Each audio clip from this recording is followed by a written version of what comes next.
avec cette magnifique. Toujours commencer les intros catastrophiques. Du coup, je disais avec ce magnifique contre-jour de SIA, bienvenue à tous ou à toi seulement sur ce nouveau format qui reste être unique sur la chaîne. Pour être honnête, je ne sais pas vraiment ce que ça va donner. C'est un petit peu un test vidéo écrit en un jour, rapidement, sur un coup de tête. Enfin bref. Donc aujourd'hui, on ne va pas parler du tome 1 de je ne sais quel manga encore populaire comme ce que tu as pu faire lors de tes reviews sur YouTube, mais d'un truc beaucoup, et là j'ai dit bien beaucoup et je m'approche, plus légendaire. L'anniversaire de Zayendo, ou plutôt pour les intimes, Enzo. Pour parler de cela, du coup, je vais commencer par reprendre un tout petit peu ses origines. Il a quelques origines, voyez-vous, du nord de la France, où il a passé quelques temps. Et puis, il a ensuite migré dans le sud, je crois que c'est Nino qui chante ça. Ouais, non, j'ai peut-être un doute. Enfin bref, on s'en fout. Migré du coup vers le sud de la France, du côté de Martigues, au soleil. Bref. Et du coup, malgré ses talents de dessinateur, pour en revenir un petit peu à notre protagoniste, il a décidé de prendre un tout autre chemin pour ses études. Oui, je ne m'attardais pas sur son enfance. Parce que voilà. Donc il a commencé par une école, Polytech Marseille, Polytech, oui, la Polytechnique, et là ça a été une véritable hécatombe, la descente aux enfers. Des cours qui étaient catastrophiques, arrêtés presque en plein milieu d'année, des punaises de lit d'ailleurs, si j'ai bon souvenir aussi dans les appartes, aller à droite à gauche, enfin bref, il a quand même eu un coup de génie pour cette année. Ça lui a permis en effet de s'entraîner et de finir quand même top 1 Tetris de Marseille. Pour ça, on peut applaudir. J'ai pas de Tetris sous la main, mais voilà, petite musique. Non, je crois que c'est Pac-Man. Enfin bref, on s'en fout. Donc après ce désastre, virage à 180 degrés. 90, 180.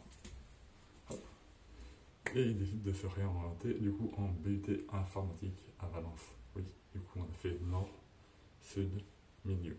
Bientôt on va faire droite et gauche aussi. Bon, là les cours ce n'est pas non plus la grande joie. Mais c'est là où il fait quelques rencontres.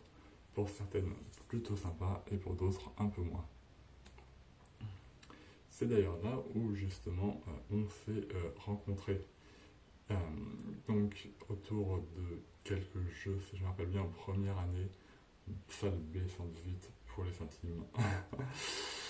Et on a commencé du coup à jouer à quelques jeux, à critiquer un petit peu le monde en rentrant des cours, à Cap-Études, voire même beaucoup, à passer des soirées à se casser la tête et des week-ends aussi à bien s'amuser. Là je me rappelle notamment par exemple en anglais, les vidéos qu'on a fait jouer c'était plutôt sympa d'ailleurs. Enfin bref, outre ça du coup, pour se défouler un peu et faire ressortir ses talents d'artiste, notre protagoniste décide en parallèle de ses études de mettre en avant sa fibre un petit peu artistique à travers des vidéos qu'il va créer, publier, monter, poster, principe de publier même, sur Mortal Kombat. Et là, ça cartonne. C'est plutôt sympa, c'est bon enfant, malgré ses disques durs qui sont en sueur, c'est le pied. Après cela, du coup, diplômé, un diplôme, oui plutôt, oui, ou même diplômé, ça se dit, tiens, en poche fin 2025, il prit une année pour lui. Une année où il s'est donné des quêtes secondaires.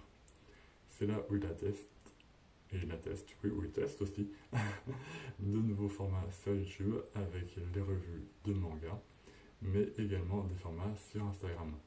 Et là, il essaye désespérément d'atteindre les 1000 Elo sur des échecs. Il y arrive. Aux dernières nouvelles, il me semble que c'était 780 et quelques. On y croit, on n'y lâche pas. Mais il est persévérant. Mon avis du coup sur cette série. Alors c'est une excellente découverte, je ne peux que vous recommander. Le personnage principal, comme ça, il a l'air un petit peu foufou dans sa tête, mais finalement, lorsqu'on apprend à le connaître, euh, en vrai, c'est quelqu'un d'ultra attentionné, drôle, euh, toujours serviable, super aimable, enfin, un amour quoi, toujours là au quotidien pour dépanner lorsqu'il y a besoin, enfin, c'est, non, un amour. Bref, le genre de protagoniste à côtoyer finalement et à ne pas lâcher. Alors, dit comme ça, la narration c'est assez classique, mais franchement, et très franchement, du fond du cœur, j'aimerais beaucoup continuer à suivre ces aventures du coup à travers les quelques années futures. Et, et ben voilà, tout simplement, parce qu'en fait, oui, c'est juste des bons moments. Et rien que pour ça, du coup, ben, bon anniversaire à toi. Et surtout, ben, ne lâche rien. Sur ce, du coup, vous connaissez la tirade. Pouce bleu, abonnement, commentaire. Et je crois que c'est tout. Allez, au revoir. Et n'oubliez pas surtout, pas loin judoka.